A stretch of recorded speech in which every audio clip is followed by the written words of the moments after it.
we now learn about related rates. And to do that, we're going to be working through two examples, the first of which we can see on the screen here. And as we do so, we'll be picking up on the key features of every related rates problem.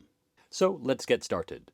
In this first example, the sliding ladder, we're told that a ladder of length 5 meters rests against a vertical wall. The top of the ladder is sliding down the wall at a constant rate of 0.3 meters per second. And we need to find the rate at which the foot of the ladder is sliding away from the wall when the foot of the ladder is 3 meters from the wall. So the first thing I like to do, given any related rates problem, is to make a sketch of the situation we're actually dealing with. So let's see, here we're dealing with a ladder that's leaning against a wall, so I'll make a quick sketch. Something looking like this, that's the wall, and this here would be the ground. And so just to make it clear here, this is the wall against which our ladder is leaning. And so I suppose I could draw a ladder, something looking like this. There we go. And that ladder is 5 meters long. Now, going back on what was given in the question here, we're told that the top of the ladder is sliding down the wall at a constant rate of 0.3 meters per second. And so the top of the ladder would be this point here, and so that's sliding down the wall at 0.3 meters per second. So technically that's the vertical velocity at which the top of the ladder is sliding down this wall. And what we need to find here is the rate at which the foot of the ladder is sliding away from the wall. And so the foot of the ladder would be this point here, and it's sliding away from the wall in the horizontal direction. So with that vertical direction and horizontal direction in mind, we can choose to define the following two quantities. So we have this distance here, which we can go ahead and call x, and in fact that will be x, which will be a function of time. And I'll put a little arrowhead here to indicate that the further away from the wall we get, the bigger the value of x. And we also have this distance here, this vertical distance, which corresponds to the height of the top of the ladder, and I'll go ahead and call that y. And so that would be y of t. All right, now before I carry on, let me already point something out. As this ladder slides down this wall, the two quantities that we have here, x and y, well, they will change. And the way to think of this is as time passes, or as the seconds go by, the value of x should increase, since the foot of the ladder will be sliding further away from the wall, and the value of y, well, it will decrease since it's going down the wall. And that's already characteristic of every related rates problem. That is, we have two or more quantities that are changing with time. That being said, I carry on. I'll add to my illustration here another important bit of information that was given in the question, and that is the rate at which the ladder is sliding down the wall, which was 0.3 meters per second. Now, since it's sliding down the wall, the value of y is decreasing, which tells us that the top of the ladder here, this point, is moving downwards, which means that its rate of change, dy dt, is negative, since y is decreasing as time goes by. So I write negative 0.3 meters per second. And what we're after in this question is the rate at which the foot of the ladder, this point right here, is sliding away from the wall. In other words, what we need to find here is this rate right here, dx dt. That is the rate at which x is changing. All right, now I must insist, whenever possible on a related rates problem, I would encourage you to draw something like this, which summarizes all the information. And with this sketch out of the way, let me quickly go back to the bigger picture of every related rates problem. So as we said, we have two quantities, x and y, which are both functions of time.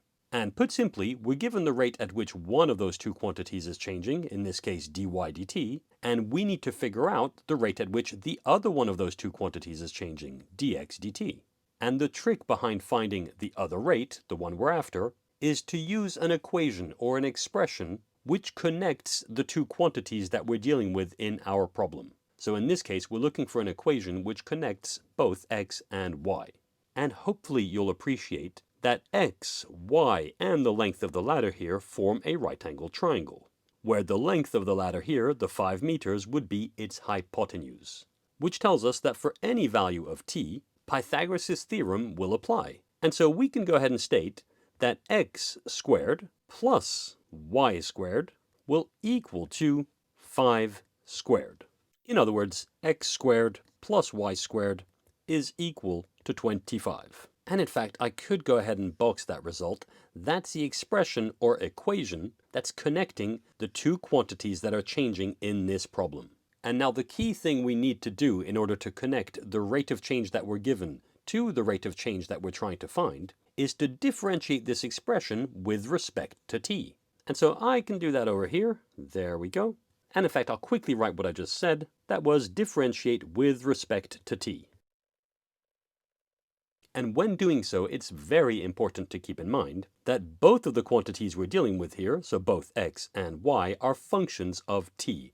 In other words, they're both functions of time. So when differentiating x squared and y squared, we need to make use of the chain rule and implicit differentiation.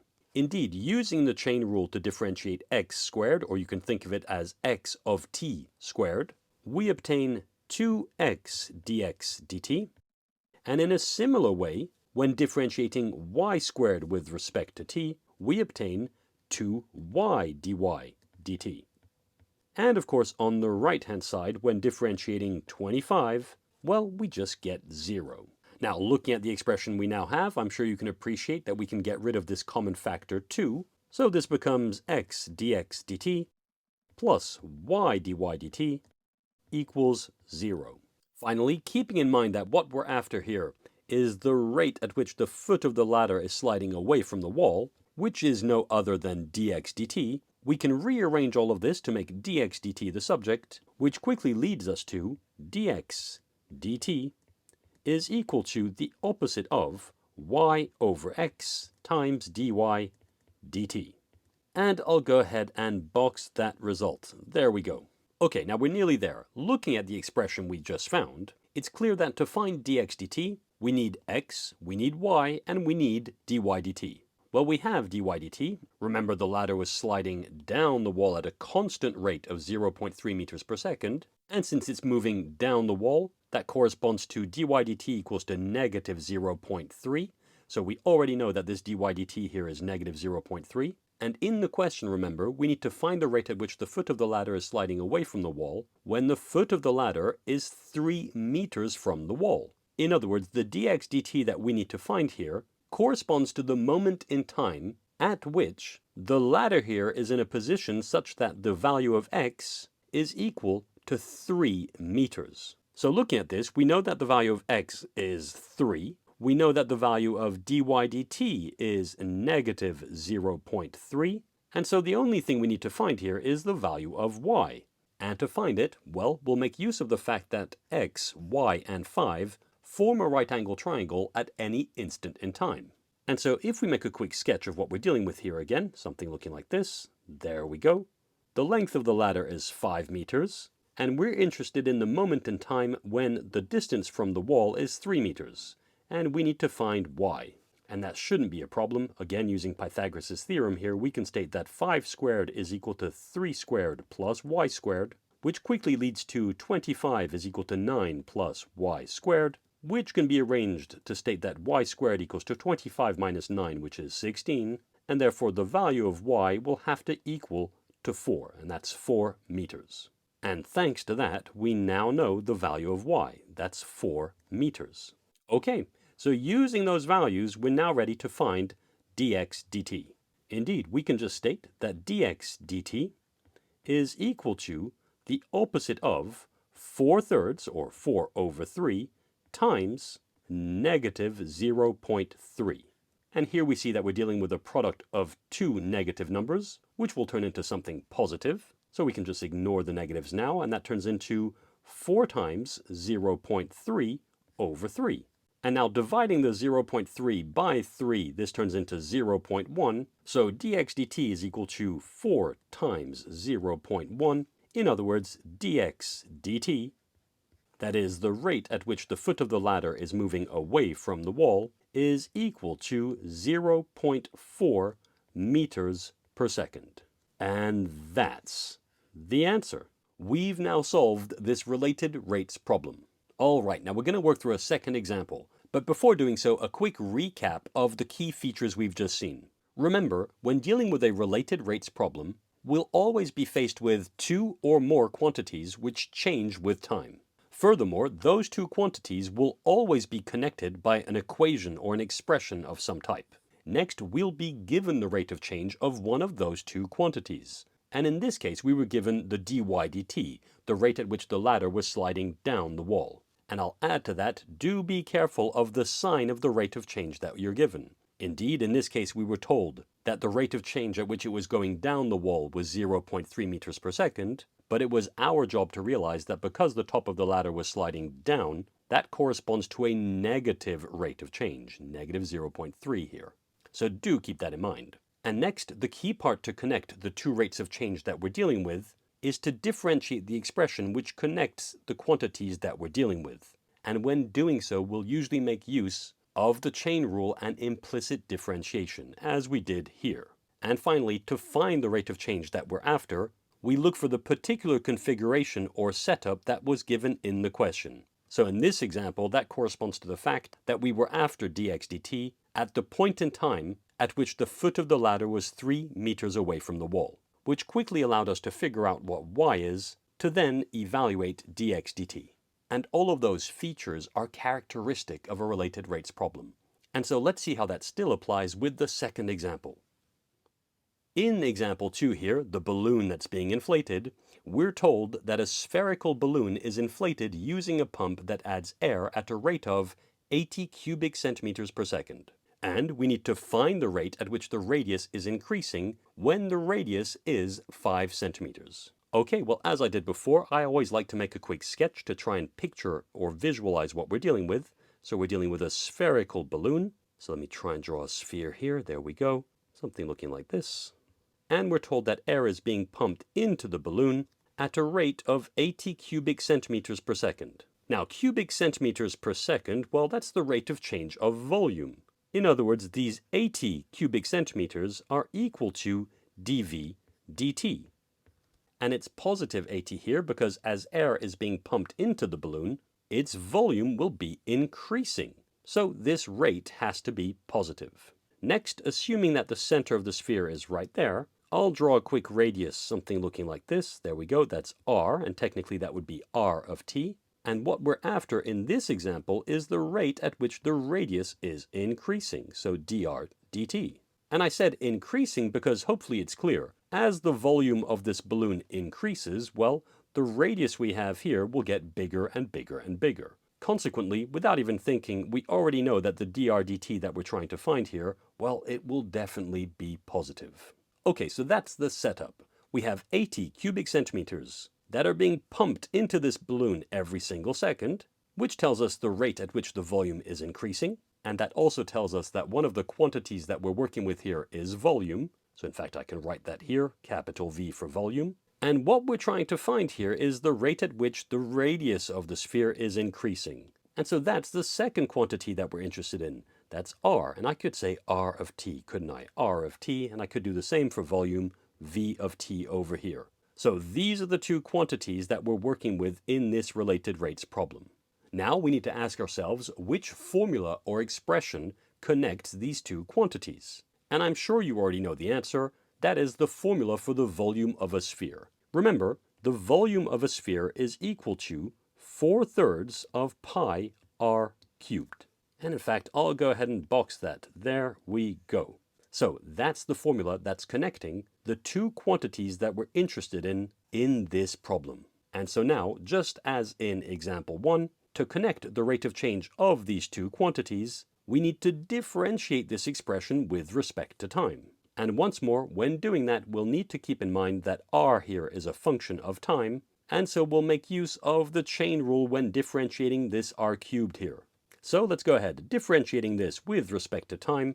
On the left-hand side, well, we'll just get dv dt, and on the right-hand side, well, we'll still have our 4/3 of pi at the front here, which multiplies the derivative of r cubed. And so using the chain rule, that becomes 3 times r squared times dr dt. Now, looking at the product we have here, hopefully you can appreciate that the 3 we have on this denominator will cancel out with the 3 that we have in front of the r squared here. So this becomes dv dt equals to 4 pi r squared times dr dt. And looking back at the question, remember, we want to find the rate at which the radius is increasing when the radius is 5 centimeters. In other words, we want to find dr dt when r is equal to 5. And so for that, the first thing I'll do is make dr dt the subject here. And so rearranging that, we can quickly state that dr dt is equal to 1 over 4 pi r squared times dv dt. And in fact, I would go ahead and box that result. There we go. And now, just as we did in example 1, we look for the particular setup or configuration that we're interested in. And as we just saw, we're interested in finding the rate at which the radius is increasing at the instant in time when the radius is 5 centimeters long. Which tells us that the r we have here, well, we're going to replace that by 5. And as for the dv dt that we have here, remember that's the rate at which the volume is increasing. Well, that's equal to 80, which was given to us in the question. So we know that r is 5, and we know that dv dt is 80. And so at this stage, all we have to do is plug in those values. So that becomes dr dt is equal to 1 over 4 pi times 5 squared times 80, which becomes 80 over 4 times pi times 5 squared, so that's 4 times pi times 25, which is 100 pi. And getting rid of the highest common factor of 80 and 100, which is 20, we can go ahead and state that dr dt is equal to 4 over 5 pi. And that's the answer. And if ever you're asked a question like this one in a non-calculator paper, you would leave your answer like this. And if you're allowed to use a calculator, then go ahead and check. But you could state that this is equal to 0.255 centimeters per second, where I've rounded to 3 significant figures. And as such, we've now solved this second related rates problem. And there we go. The 2 examples we've just worked through give us the whole idea, or the big picture, behind every related rates problem we'll come across. And that's it for this tutorial.